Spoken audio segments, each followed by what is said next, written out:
여러분이 살필 성경 말씀은 기도에 관련된 것입니다.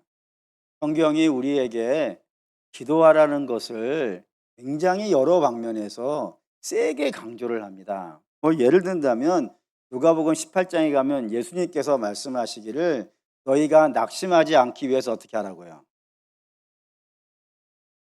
지금 우리가 무슨 얘기하고 있냐면 기도 얘기를 하고 있어요. 너희가 낙심하지 않기 위해서 기도하라고. 근데 그냥 기도가 아니라 앞에 하나 더 단어가 붙어 있어요. 어떻게 기도하냐면 힘써 기도하라. 기도하는데 힘을 써야 되는 거예요. 그냥 쉽게 하는 게 아니고 시간 남은 하는 게 아니고 시간을 내서 기도할 수 있는 시간을 만들어서 어떻게 해서라도 힘써 기도하지 아니하면 어떤 일이 벌어진다고요? 낙심할 일 벌어지니까 힘써 기도해야 돼라는 말씀이 있기도 하고, 사도 바울은 데살로니가전서 5장 12절 유명한 말씀이 있죠. 항상 기뻐하라, 쉬지 말고 기도하라. 쉬지 말고. 그리고 주께서 이런 말씀도 겟세마네에서 하셨어요. 제자들이 자고 있으니까 너희 시험에 들지 않게 깨어 기도하라고. 깨어나는 것은 내가 일부러 막 일어나려고 해야 되는 거 아니겠어요? 막 졸려가지고 눈꺼풀 내려가고 육신이 약하고 이런 상황이니까 기도하려면은 억지로 막 애를 쓰면서 해야 되는 것이 깨어 기도 아니겠습니까? 그런 식으로 기도를 항상 또 힘써 깨어 이런 단어를 써가지고 기도할 것을 요구한다고요. 그리고 그런 기도의 대표적인 예로 누가 등장하냐면 예수님이 등장하시는 거라 이겁니다. 성경에서 기도를 가장 열심히 하신 분 하나를 꼽으라 그러면 누구를 꼽으면 되는 거예요? 예수님. 왜? 예수님 하나님이신데. 우리의 본이 되시기 위하여서.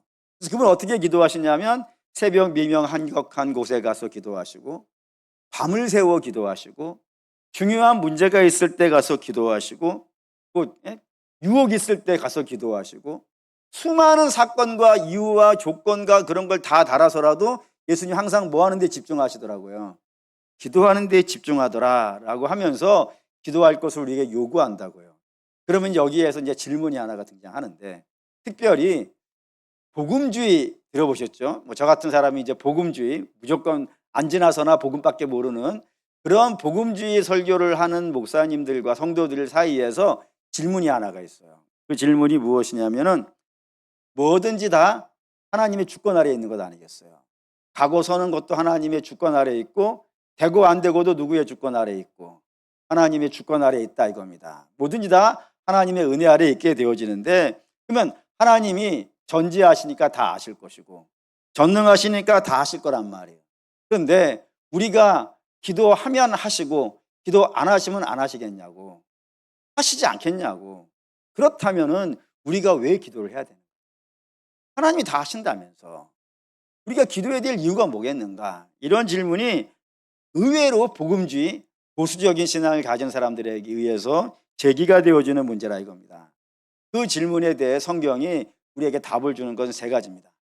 그러니까 우리가 하나님이 다 하심에도 불구하고 우리가 반드시 기도해야 되는 이유가 세 가지가 있다. 그 세 가지가 오늘 저와 여러분이 읽은 14절 한 절에 다 들어있습니다. 첫 번째가 읽죠. 그냥 다시 한번 읽겠습니다. 14절 읽을게요. 그를 향하여 우리가 가진 바 담대함이 이것이니 그의 때때로 무엇을 구하면 들으심이라 했습니다. 여기 세 가지가 등장하는데, 첫 번째 어디에 줄을 그으셔야 되냐면 담대히라는 곳에다가 줄을 그으셔야 됩니다. 누구 앞에서 담대하다고요? 그를 향하여 우리의 가진 바라니까 그가 누구겠어요? 하나님입니다. 하나님 앞에서 우리가 담대함을 가진다 이거예요. 여러분, 이게 무슨 뜻인지를 여러분이 잘 이해하셔야 됩니다. 무슨 뜻이냐면은 원래 우리는 하나님 앞에서 담대할 수가 없는 자라 이겁니다. 왜 그러냐면 당연히 죄인이기 때문에 그렇다는 겁니다. 어둠이 빛 앞에 가서 꼼짝을 못하듯이 죄된 사람은 빛 대신 하나님 앞에서 온전할 수가 없어요. 심판을 받을 수밖에 없으니 그 앞에서 어떻게 담대할 수 있겠습니까? 그럼에도 불구하고 하나님 어떻게 하시는 거예요? 이스라엘 중에 거하시는 거예요. 어떤 식으로 거하실까요? 빛 대신 하나님이 죄인들 사이에 거하신다니까요. 구약에 어떠한 형태로 그 의로우신 하나님이 죄인된 이스라엘 사이에 거하실 수 있을까요? 가려야 돼. 가려야 돼. 그 가리는 것을 가장 정확하게 보여주는 것이 성소입니다. 성막이 성막. 성막은 내부 구조가 두 개로 되어 있다고 했어요. 하나는 하나님이 임재하시는 지성소가 있고, 다른 하나는요, 사람이 활동하는 성소가 있어요. 이 두 자리는 구별되어져 있다고요. 뭘로? 휘장으로 구별되어져 있다고요. 휘장이라는 것은 단순히 커튼이 아니라 너희는 내가 있는 곳에 온다 못 온다? 못 온다 이거예요. 그래서 그 가려놓은 거란 말이에요. 못 들어오게 하기 위해서.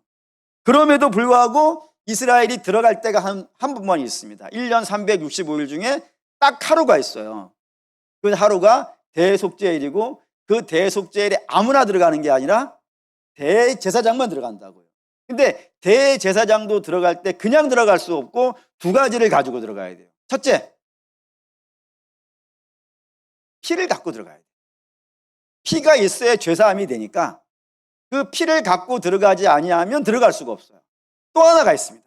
또 하나, 뭘 가지고 들어가야 될까요? 뭘 가지고 들어간 건 아니고, 이거 좀 말이, 뭘 가지고 들어간 건 아니고, 내가 이걸 얘기해버리면 다 알아버리는데, 내가 여러분들을 시험에 빠뜨리지 않기 위해서 얘기할게요. 하나는 벗고 새로 갈아입고 가야 돼요. 벗고 갈아입는 거. 모자는 아니겠죠?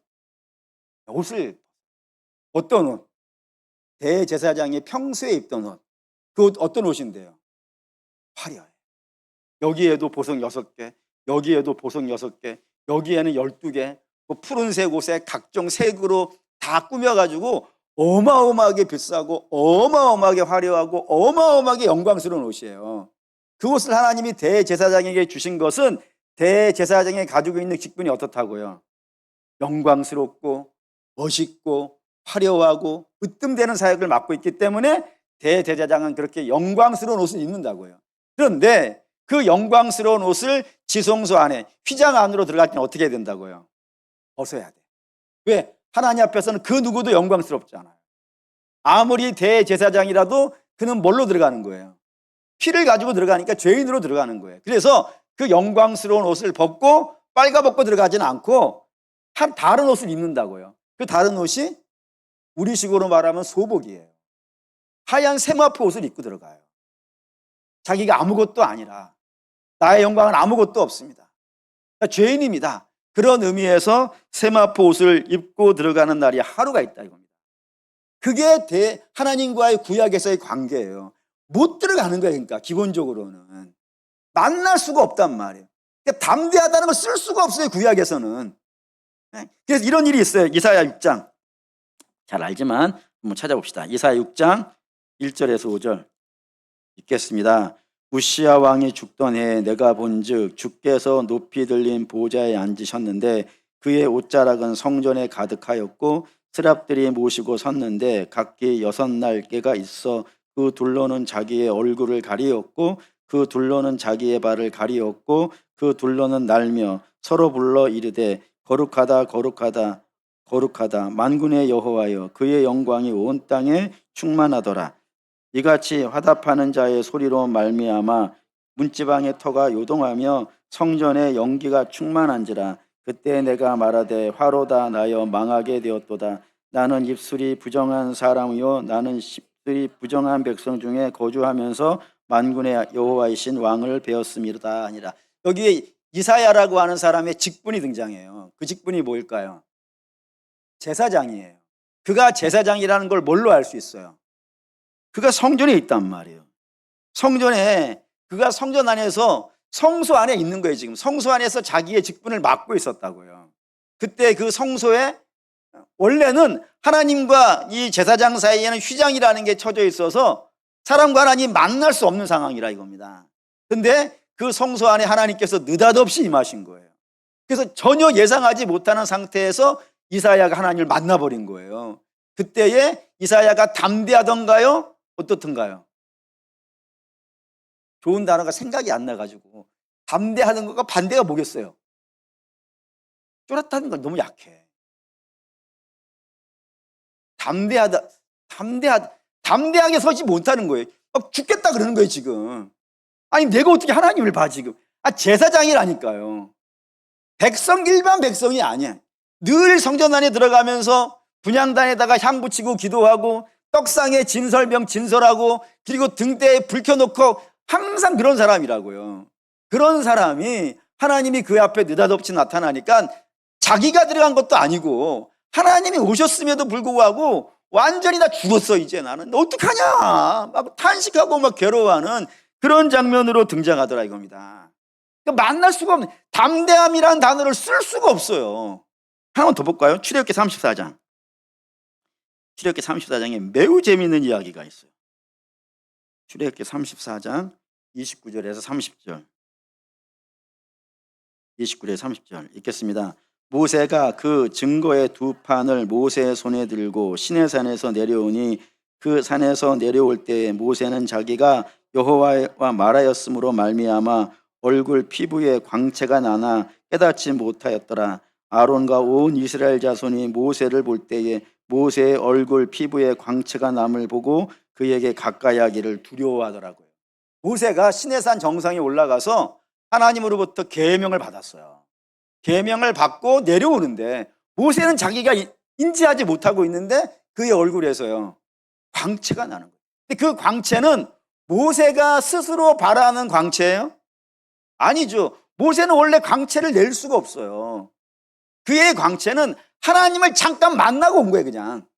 그래서 하나님이 그에게 빛을 주셨는데 그의 빛이 그냥 달빛 비치듯이, 달에 햇빛이 비쳐서 달빛이 비치듯이 잠깐 그에게 나는 거예요.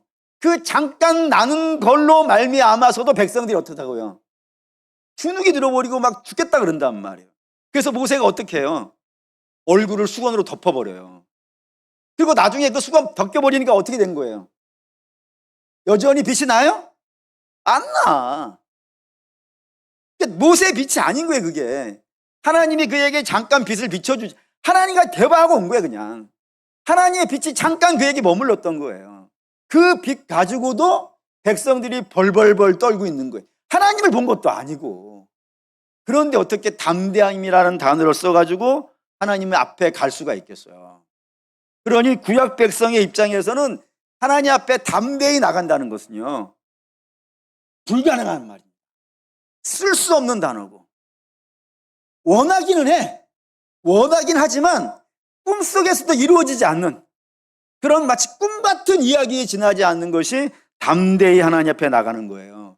그런데 신약의 백성은 이제 담대히 나가게 됐다 이겁니다. 어떻게 해서요? 주께서 휘장을 찢어버렸단 말이에요. 하나님과 우리 사이를 갈라놓았던, 하나님이 항상 당신을 가려놓은 상태에서 만나야 됐었는데 그 가려놓으신 하나님이 그걸 찢어버리셨다고요. 그 찢어버린 사건을 우리가 알고 있죠. 가장 유명한 성경의 사건 뭡니까? 십자가예요. 십자가의 죽으심으로 그 우리의 모든 죄를 사하심으로 말미암아 하나님과 우리의 사이에 가려놓았던 휘장을 찢어버렸다고요. 찢어버렸기 때문에 하나님이 찢은 거예요. 사람이 찢었으면 아니 되는 것이고 하나님이 찢으신 거예요. 뭐 하려고?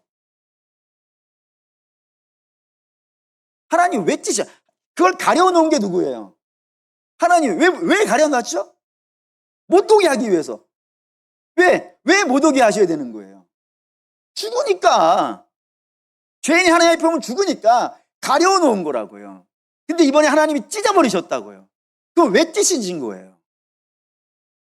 들어오라고. 봅시다. 히브리서 4장 16절 읽겠습니다. 그러므로 우리는 긍휼하심을 받고 때를 따라 돕는 은혜를 얻기 위하여 은혜의 보좌 앞에 담대히 보좌가 은혜의 보좌가 아니면 못 나가는 거예요.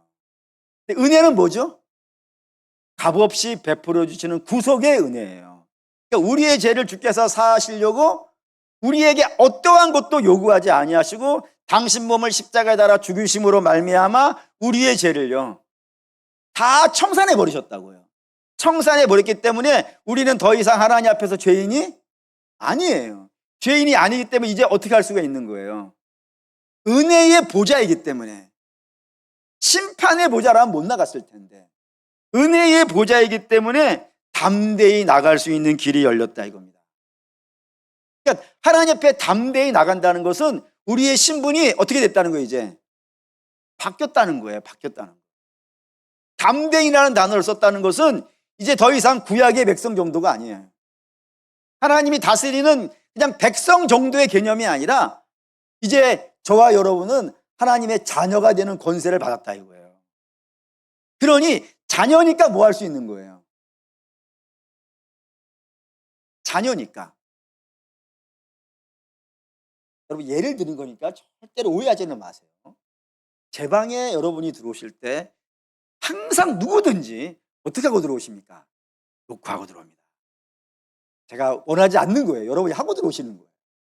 근데 저희 집 막내딸은 발로 차고 들어옵니다. 담대히 들어옵니다. 겁이 없습니다. 그리고 제 자리에 앉아버립니다. 담대하지 않습니까? 그런 걸 할 수 있는 힘이 어디서 나오는 거예요? 자녀에게. 그게 자녀의 권세예요, 여러분. 근데 그 권세를 지금 누가 갖다 쓰고 있는 거예요? 사도 요한이 갖다가 쓰고 있는 거예요. 어디에다가? 기도에다가 쓰고 있다. 너희 이제 기도할 수 있게 됐다 이거예요. 너희는 이제 담대히 기도할 수 있어. 옛날에는 안 돼 이거. 여러분 불신자는 하는 기도를 기도라고 하지 않아요, 여러분. 왜 불신자들이 뭐 선지 신명께 비나이다 그걸 우리는 기도라고 하지 않아요. 왜 그걸 기도라고 하지 않아요? 기도일 수가 없지. 왜냐하면은 저들이 강구하는 자는 들을 귀가 없단 말이에요. 들을 귀가 없어. 들을 볼 눈도 없고 걸어 다닐 수 있는 다리도 없어요. 그냥 나무와 돌에 지나지 않아요. 그러니 그 앞에서는 어떠한 말을 한다 하더라도 중언부언이에요. 여러분 중언부언이라는 걸 오해하지 않으셨으면 좋겠어요. 똑같은 말을 반복하는 것이 아니라 쓸모없는 말을 하고 있는 거예요. 들어줄 신이 없는데 들어줄 신이 없는데 그 앞에 가서 무슨 이야기를 하든지 다 쓸데없는 이야기 아니겠어요. 그걸 중언부언이에요. 그런데 우리는 들어줄 분이 계시잖아요. 그분 앞에서 여러분들이 똑같은 말을 반복한다고 해서 하나님이 짜증내지 않으세요. 뭘로 보면 짜증내지 않으신다는 걸 가장 직설적으로 아실 수 있냐면 여러분들의 자녀가 어린 시절에 말을 제대로 못할 때가 있잖아요. 그때에 청산유수처럼 어머 마마 제가 지금 실례를 해버렸어요. 매우 찝찝하오니 어머니께서 좀 기저귀를 갈아주시고 그리고 좀 먼저 씻겨주시고 분을 발라주신 다음에 기저귀를 좀 뽀송뽀송한 것으로 갈아주시면은 제가 100골 난망하겠습니다. 이렇게 말하는 아이가 없단 말이에요. 뭐라 그래요? 응애하지 응애. 응애를 몇 번 해요? 갈아줄 때까지 하지. 똑같은 말을 반복해도 다른 사람은 못 알아듣는다 하더라도 엄마는 어떻게 해요? 알아들어요. 그걸 아이 보고 와서 야 너는 왜 똑같은 말을 반복하냐? 좀 또박또박 알아듣게 얘기해. 이런 엄마를 내가 본 일이 없어. 우리도 자녀가 아직 실력이 안 돼가지고 똑같은 말을 반복하더라도 그걸 기쁨으로 알아듣고 헤아려 쓰고 다 아는데 하나님이 그걸 못 알아듣시겠습니까? 여러분들이 아직 기도의 능력이 출중하지 않아서 하나님 저 속상해요. 하나님 저 속상해요. 억울해 죽겠어요. 아무도 알아주지도 않아요. 나 미쳐버리겠어요. 이렇게 얘기한다고 해서 하나님이 왜 너 똑같은 말만 반복하고 있냐? 좀 말을 이어서 해봐봐. 안 그러신다니까요. 말을 이어서 하는 것은 신앙이 커지면 자연스럽게 돼요. 기도는 아무 염려할 게 없는 거예요. 그냥 아버지께 하는 거라고요. 그런 권세를 누가 받은 거예요? 자녀된 우리가 받은 것 아니겠어요. 심지어 이런 것도 있지 않습니까? 우리가 좋아하는 노래 나의 작은 신음에도 그 신음이 온전한 기도입니까? 음이와 음절이 구별되어져 있는 단어인가요? 단어도 아니지. 똑같은 말도 아니라 한숨을 쉬는데도 하나님 그걸 알아들으신다 이거예요. 그걸 중언부언이라 하지 않아요. 중언부언은 들을 귀가 없는 신들 앞에가 떠들고 있는 것이 중언부언이고 우리는 분명히 알아들을 수 있는 그 하나님 앞에서 우리의 기도를 할 수 있는 권세가 있다고요. 그러니까 기도한다는 것은 우리가 자녀된 특권을 사용하고 있는 거예요. 그걸 왜 안 하냐 이거. 기도는 오직 자녀만이 담대하게 하나님 앞에 가서 하는 건데, 자녀가 갖고 있는 권세고 특권이라고요. 그 권세와 특권을 내려놓는 것은 참 하나님 보시기에 안타까운 것이에요. 내가 저 권세와 특권을 주기 위해 내 아들을 죽였는데 내 자녀된 자들이 그 권세를 사용하지를 않아. 참 안타까운 거예요. 그러니 여러분, 기도는 되고 안 되고는 다음 문제예요. 하나님 앞에 담대히 나아갈 수 있는 권세를 여러분들이 사용하실 수 있기를 주의 이름으로 부탁드립니다. 두 번째, 5장 14절에 두 번째 어디에 줄을 그으시면 좋겠냐면 그의 뜻이라고 하는 단어에다가 줄을 그으면 좋겠습니다. 여기에서 당연히 그는 누구겠어요? 하나님. 하나님의 뜻대로 구한다고 되어져 있는데, 하나님의 뜻대로 구한다는 걸 이해하기 위해서 두 가지 지금 상황을 이해하겠습니다. 하나님은 어떠한 일을 하실 때 우리가 기도해야만 일을 하실까요? 아니죠. 뭘 보면 아시는가? 가장 중요한 두 가지 사건만 봐도 알아요. 구약으로 하나, 신약으로 하나. 두 가지만 보면 아는데, 첫 번째, 천지 창조를 하실 때 천지 창조가 에덴을 완성하는 것 아니겠어요? 그 에덴을 완성하는데 사람의 기도를 들으시고 에덴을 완성하셨다? 기다 아니다? 기다 아니다? 아니다. 뭘로 알아요? 사람이 제일 마지막에 만들어져요. 하나님은 그의 기도를 들으시고 에덴을 창조하신 것이 아니에요. 뿐만 아니라 신약으로 와서는 하나님의 아들을 보내셔서 그 아들을 십자가에 달아 죽이심으로 말미암아 우리를 죄와 사망에서 건져내게 해달라고 누가 기도한 사람이 있어요? 없어요? 없어요. 뭘로 보면 알아요? 아무도 예수님이 하나님인 줄을 못 알아봐요. 그러니 십자가로 이루어지는 구원도 누구 하나 구한 자가 없어요. 전부 하나님 홀로 하신 거예요. 천지 창조도, 그리고 구원의 역사도 누구의 기도를 듣고 하신 것이 아니라 하나님 스스로 당신이 하신 일이라고 성경이 우리에게 알려주고 있어요. 그러니까 기도와 하나님의 일과의 관계는 1대1로 비례되지 않아요. 그러면 두 번째, 우리가 기도를 해가지고 하나님의 보좌를 옮길 수 있을까요? 없을까요? 돌릴 수 있을까요? 못 돌릴까요? 돌릴 수 있을까요? 못 돌릴까요? 돌릴 수 있습니다. 그럼 어디에 등장하냐면, 하나님께서 이스라엘의 왕을 세우시려고 할 때 누구를 왕으로 세우시려고 계획을 세우셨나요? 다윗입니다. 근데 다윗이 이 땅에 태어나기 전에 백성들이 왕을 요구했어요. 사울하고 다윗하고는 나이 차이가 엄청 많이 나기 때문에 백성들이 다윗이 나기 전에 하나님께 왕을 요구했어요. 사무엘이 하나님 앞에 가서, 하나님, 제가 사무엘 자기가 더 이상 이스라엘을 통치하지 못하도록 저렇게 왕을 달라고 합니다 했대. 주께서 뭐라 하셨냐면, 사무엘아, 저들이 너를 거부하는 게 아니라 나를 거부하는 거야. 나를 거부하니까 왕을 달라고 하는 거야. 하지만 내가 저들을 위해서 왕을 준다 라고 하면서 하나님의 계획과 좀 다르게 왕을 허락해 주십니다. 그러면 왜 하나님께서는 사울을 왕으로 허락해 주신 걸 먼저 하셨을까요? 그걸 우리가 지금 여기서 확인해 볼 수 있어요. 역대하 12장 7절 8절.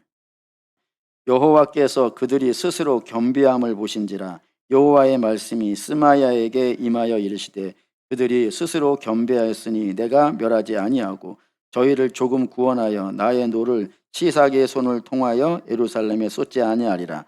그러나 그들이 시삭의 종이 되어 나를 섬기는 것과 세상 나라들을 섬기는 것이 어떠한지 알게 되리라 하셨더라라고요.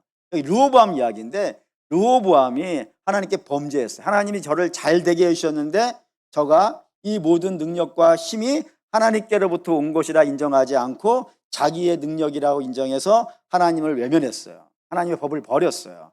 그래서 하나님이 저를 책망하시기 위해서 애굽왕 시삭이라는 사람을 일으켜서 심판을 하신 거예요. 그때 스마야라고 하는 선지자가 나타나서 이 전쟁은 하나님께서 너희를 심판하려고 일으킨 전쟁이다 라고 선포를 한 거예요. 그 말을 듣자 왕과 백성들과 신하들이 모여서 겸비하여 스스로 자신을 낮추고 하나님 앞에 엎드려 회개하면서 기도하였어요. 그래서 하나님께서 내가 너의 기도를 들었다. 그래서 이 백성들 다 멸하지 않고 일부를 남기겠다. 근데 일부를 남겨놓을 텐데 그냥 남겨놓는 것이 아니라 시삭의 종으로 남겨놓겠다 이거예요. 왜? 너희가 시삭의 종으로 살면서 하나님 섬기는 것과 세상 섬기는 것이 어떤지를 알아야 된다. 알게 하시려고. 그래서 저들의 실수로 인하여 우리가 잘못된 길을 갔었구나. 그걸 알고 이제 온전한 길을 가게 하기 위해서 이거 경험해야 돼. 마치 이런 거 같잖아요. 아기가 뜨거운 난로에 손 대려고 그러면은 엄마가 처음에 안 돼 하다가 한번 대봐. 샥샥. 뜨거운 맛을 보잖아요. 뜨거운 맛을 보면요. 그다음부터는 대봐 그러면요. 엄마나 내 그러잖아요. 나도 한번 해봐. 사울도 마찬가지. 사울을 밑에서 한번 살아봐. 너희가 욕심으로 구하고 하나님 뜻과 관계없이 구하는 것이 너희에게 결코 득이 되지 않아. 그거를 한번 경험해봐. 그리고 다윗을 주시는 거예요. 그런 식이 되어지더라 이겁니다. 그렇기 때문에 하나님께서 때로 하나님의 뜻과 관련이 없음에도 불구하고 우리가 막 구하면 하나님께서 안 주시긴 하시는데 가끔 한 번씩은 주실 때가 있다 이거예요. 그때에 사랑하는 여러분, 그게 꼭 좋은 것만은 아니라는 것. 내가 하나님의 보좌를 움직여가지고 하나님이 안 주시겠다는데 내가 막 고집을 부려가지고 하나님의 뜻을 받아내는 것은 우리에게 안 좋을 수 있어요. 안 좋을 수 있기 때문에 우리가 기도를 할 때는 반드시 어떤 마음을 가져야 되냐면 시작은 뭘로 하는 거예요? 내 문제 갖고 하는 거예요. 항상 내 문제를 갖고 기도를 하는데 그 기도를 할 때는 어떻게 해야 되냐면 결국에는 어느 방향을 가야 되냐면 내 것을 내려놓아야 될 때는요. 기꺼이 내려놓을 수 있어야 돼요. 그리고 반드시 우리의 기도는 내 기도로 시작을 했지만 어느 방향으로는 가야겠어요. 하나님의 뜻의 방향으로 가야 돼요. 여기에 참여시키기 위해서 하나님이 기도하는 거예요. 하나님이 어떤 일을 하시려고 하세요. 그 하나님의 뜻과 계획이에요. 이 일에 성도들을 어떻게 하게 하려고요? 참여시키려고 해요. 참여시키려고 우리가 등 따시고 배부르면 사실 여러분 그러잖아요. 아무 걱정 없으면 기도 안 시작해요. 근데 이런저런 문제가 있으면 그 문제를 가지고 하나님 앞에 나가서 주여 도와주시옵소서라 하면서 기도가 시작이 된다고요. 그 기도가 시작되어지면서 하나님과 뭐 하게 되는 거예요? 교제하게 된단 말이에요. 교제하게 되면서 하나님의 뜻이 발견되어져 가요. 발견되어져 가면서 우리의 신앙이 어떻게 되는 거예요? 성장해 가요. 성장해 가요. 예를 들면 이런 거 하면 예를 들읍시다. 우리가 기관에서 교회 기관이 있잖아요. 기관에서 어떤 회의를 해요. 그 회의의 목표는 뭐겠어요, 여러분? 하나님의 뜻 아니겠어요? 근데 하나님의 뜻이 처음엔 어떤 건지 모르니까 전부 다 모여가지고 누구 얘기해요? 자기 얘기 하잖아요. 자기 얘기 막 하다가 어떤 때는 막 감정이 격해가지고 소리도 지르기도 하죠. 물론 우리 교회는 그런 일이 없어. 하지만 그럴 수 있잖아요. 어떻게 회의를 안 해보셨어요? 그러다가 어떤 때는 책상을 빵 치면서 말이지. 왜? 이렇게 할 때도 있잖아요. 막 서로 논쟁을 해요. 논쟁을 하는데 저는 괜찮다고 생각해요. 그럴 수 있어요. 우리가 가려고 하는 방향이 어디니까? 하나님의 뜻을 찾아가는 것 아니겠어요? 논쟁을 해요. 논쟁을 하다가 돌아와서 또 기도하고 또 생각해보고 무엇이 하나님의 뜻인가 묵상해보고 또 참아보고 그러면서 어떻게 하는 거예요? 내 신앙이 자라요. 여러분 회의를 해야 돼. 회의를 해서 때로는 내 의견도 얘기해보고 그 의견이 때로 무시당했을 때 섭섭함도 당연히 있겠지. 섭섭함도 있지만 그 섭섭함을 가지고 하나님 앞에 가서 기도하면서 마음을 달래기도 하고 생각을 고쳐먹기도 하고 어떻게 하면 내 의견을 저 사람들이 알아들을 수 있도록 이해할 수 있도록 어떻게 잘 설명할 수 있을까? 어떻게 하나님의 뜻을 펼쳐볼 수 있을까? 그러는 과정을 통하여서 우리의 신앙이 자라간다고요. 반드시 있게 돼요. 마찬가지로 기도가 그렇다고요. 내 생각을 가지고 하나님 앞에 가서 기도하는 거예요. 처음에는 그걸 갖고 하나님께 씨름하는 거예요. 씨름해. 내 생각을 가지고 씨름한 기도 중에 가장 대표적인 기도가 제가 볼 때는 겟세마네의 기도예요. 그리고 우리 겟세마네의 기도가 사실은 굉장히 감동적인 기도인데 이게 감동이 느껴지지 않는 이유가 있어요. 한번 봅시다. 마태복음 26장 39절입니다. 39절 읽겠습니다. 조금 나아가사 얼굴을 땅에 대시고 엎드려 기도하여 이르시되 내 아버지여 할만하시거든 이 잔을 내게서 지나가게 하옵소서. 그러나 나의 원대로 마시옵고 아버지 원대로 하옵소서 하시고라고 했습니다. 이 기도가 어마어마한 기도인데 이 기도가 우리가 그냥 감동이 없이 읽을 수밖에 없는 이유가 있어요. 뭐 때문이겠어요, 여러분? 한 절이어서 너무 쉽게 넘어가. 그렇잖아요. 예수님의 뜻은 뭐예요? 이 잔을 지나가게 하여 주시오. 근데 그 마음이 특별한 고민과 괴로움 없이 그러나 이렇게 넘어간 것 같이 보인단 말이에요. 근데 여러분 안 그래요. 이거 쉽게 넘어간 기도가 아니에요. 뭘 보면 아시냐면은 37절 보시면 이런 거 있어요. 가실새 고민하고 슬퍼하사예요. 이 기도를 하는 주님의 마음이 고민되고 슬픈 거예요. 어떻게 쉽게 넘어가요? 이거 고민되고 슬픈 걸 어떻게 쉽게 넘어가요? 좀만 더 가보시면은 38절에 이런 말씀이 있어요. 예, 내 마음이 매우 고민하여 죽게 되었으니. 이게 주의 마음이라고요. 이 마음이 어떻게 그러나를 어떻게 쉽게 넘어가겠어요? 누가복음에 가면 좀 더 센 거 있어요. 뭐가 세냐면 땀방울이 핏방울이 되는 것이 어떻게 한 절로 그냥 슉 넘어가냔 말이에요. 그러나 하나로 넘어가는 게 아니에요.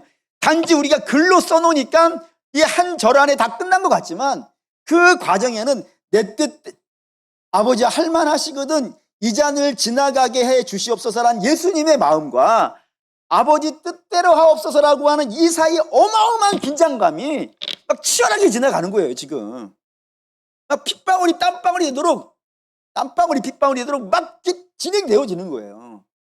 그런 심하고 고통 속에 눈물 흘리고 막 괴로워하고 그런 과정을 통하여서 점점 어디의 의견에 수렴해 가더라.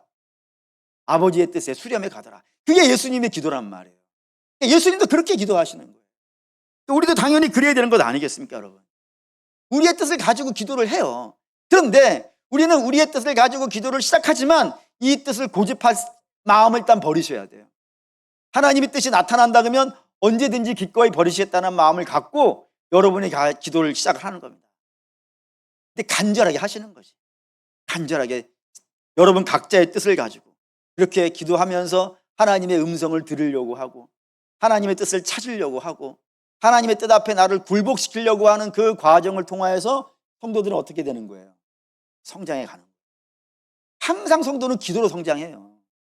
기도 없이 성장하는 일은 없어요, 여러분. 오순절 다락방에 성령이 임할 때에도 제자들이 다 뭐하고 있어요? 한 마음으로 기도하고 있어요. 기도 없이 성령이 임하시는 예도 없고 기도 없이 그의 심령이 자라나는 예도 없어요. 항상 기도가 동반되어져 있어요. 왜? 기도를 통해서 누구랑 대화하고 있으니까. 하나님과 교제하고 하나님 뜻 묵상하고 하나님의 은혜를 입고 그 모든 과정이 기도 안에 다 들어있기 때문에 기도는 성도의 뭐예요? 호흡이에요. 호흡해야 잘할 것 아니겠어요? 사랑하는 믿음의 성도 여러분, 기도가 내 뜻대로 되느냐 안 되느냐는 다음 문제예요. 이 기도로 말미암아 성도들이 성장하기 때문에 하나님은 당신의 뜻에 성도들을 기도로 동참시키시고 기도하는 백성들을 통하여 이 땅의 역사함을 통하여서 당신의 뜻을 나타내는 것으로 하신다는 사실을 기억하시고 기도하셔야 된다 이겁니다. 세 번째 14절에서 세 번째 줄을 그어야 된다면 어디에 줄을 그으셔야 되냐면 들으심이라는 곳에다가 줄을 그어야 됩니다. 이 들으심이라는 단어 안에 기도가 가지고 있는 중요한 세 가지 개념이 들어있어요. 그 첫 번째는 뭐냐면 기도는 우리가 듣는 게 아닙니다. 우리는 뭐 하는 사람이에요? 우리는 기도를 하는 사람이에요. 기도를 들으시는 건 누가 들으시는 거예요? 하나님의 자리예요. 그러니 우리는 기도할 수 있는 권세가 있어요. 그때 기도할 때 어떠한 기도를 할 것인가는 우리가 정합니다. 일단은 무슨 기도를 할지, 내가 이거 갖고 기도해야지 라고 하면서 기도를 하는 사람이 그 기도를 정할 수 있어요. 그런데 그 기도를 들어주시는지 안 들어주시는지를 결정하는 들으시는 이는 따로 있다는 사실을 여러분 묵상하셔야 돼요. 그게 주와 우리의 관계. 그러니까 우리는 종으로서 기도의 자리에 들어가는 것이고 하나님은 주로서 그 기도의 자리에 응답하시는 겁니다. 그러니 우리는 아무것도 염려하지 않고 모든 일에 기도와 간구로 하나님께 아뢰할 수 있지만 그 기도를 어떻게 하실지 결정하시는 몫은 누구에게 있다고요? 하나님에게 있다는 사실을 여러분들이 기억하시고 기도하셔야 돼요. 두 번째, 이 들으심이란, 그러니까 기도는 겸손해야 되는 거예요. 겸손한 자가 하는 게 기도예요. 교만한 자는 절대 기도하지 않지. 왜? 내가 하니까. 그러니까 반드시 기도는 겸손한 마음으로 해야 되는 것이고, 두 번째, 이 들으심이라는 헬라어 단어가 굉장히 중요합니다. 아크웨이라고 하는 단어를 쓰는데, 이 아크웨이라고 하는 단어가 어떠한 단어냐면 들린다니까. 들리는 게 두 종류가 있잖아요. 우리가 길을 지나가는데 누가 막 떠드는 게 내 귀에 들렸어. 이것도 들은 거죠. 귀찮겠습니까? 그런데 그런 들림 말고 내가 어떠한 누군가가 이야기하는 것을 주목해서 듣는 거예요. 이걸 영어로는 리슨이라 그러고 그냥 들리는 건 히어라고 들으는데 어쨌든 뭐 우리말로는 차이가 없으니까 그렇게 생긴 거예요. 그냥 아무 의미 없이 막 귀 속으로 듣는 거 말고 누구가 나한테 이야기하는 거를 주목해서 듣는 게 또 있어요. 근데 이 아크웨이라는 단어는 전자일까요? 후자일까요? 후자입니다. 하나님은 우리가 기도하는 것에 대해서 어떻게 한다고요? 주목하신다. 주목해서 듣는. 야, 얘기해. 나 바쁘니까 내가 예를 들어서 예를 드는 거예요, 여러분. 막 딴 일 하고 있는데도 막 얘기해. 그럼 알았어. 이런 식의 그냥 흘려 듣는 것이 아니고 딱 얘기를 시작하면 하나님이 당신 일을 내려놓는 거예요. 한번 얘기해봐. 그래. 하면서 주목해서 듣는 거라 이겁니다. 그걸 성경은 듣는다는 거예요. 항상 하나님은 당신의 자녀의 기도 소리예요. 귀를 기울이십니다. 그걸 들으신다는 거예요. 반드시 어떠한 기도를 하고 있든지 간에. 설사 아무 의미 없이 떠드는 소리를 하고 있다 하더라도 하나님 앞에 이야기를 시작을 하면 하나님은 사랑의 눈으로 그 자녀가 이야기하는 것에 주목하시고 들으신다는 것을 여러분들이 꼭 기억하시고 기도하셔야 돼요. 그래서 기도를 내가 하고 하나님이 기도를 들으신다는 건 사랑의 관계로 묶여 있다는 의미를 포함하고 있어요. 세 번째, 하나님은 듣고 마시는 분이 아닙니다. 듣고 어떻게 하시는 거예요? 응답하시는 거예요. 반드시 응답합니다. 매우 적극적으로 응답하십니다.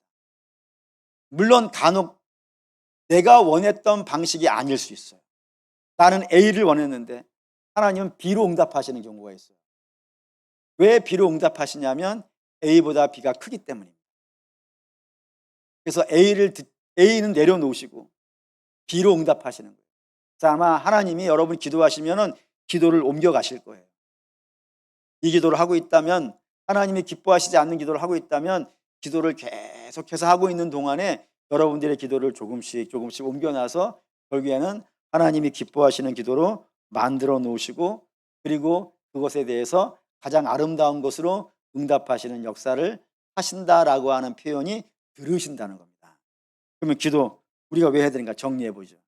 첫 번째는 기도는 우리가 하나님의 자녀가 되었다는 자격이기 때문에 기도하는 것이고 두 번째는 내 뜻으로 기도를 시작하지만 하나님의 뜻으로 우리가 발전해가는 신앙의 성장이 기도를 통해서 이루어지기 때문에 기도하라 하시는 것이고 그리고 기도는 세 번째 반드시 들어줄 거기 때문에 기도하라는 겁니다. 그런 기도를 해야겠죠. 쭉 아멘을 잘 해옵시다. 기도를 해야겠죠. 그러니까 갑자기 다 조용해지시는 것은 이 목사님 너무 당연한 거 아니겠습니까? 저 시도 때도 없이 기도하고 있습니다.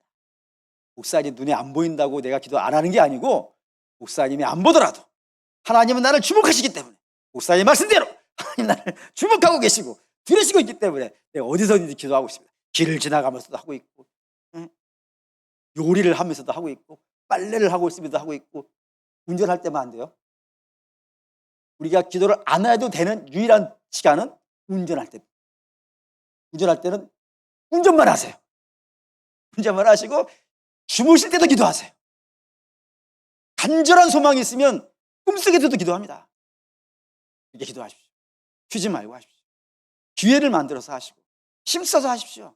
하나님께서 기도를 우리에게 특권으로 주셨는데 자녀된 특권을 사용하실 수 있는 저와 여러분 되시기를 주의 이름으로 축원합니다. 아멘.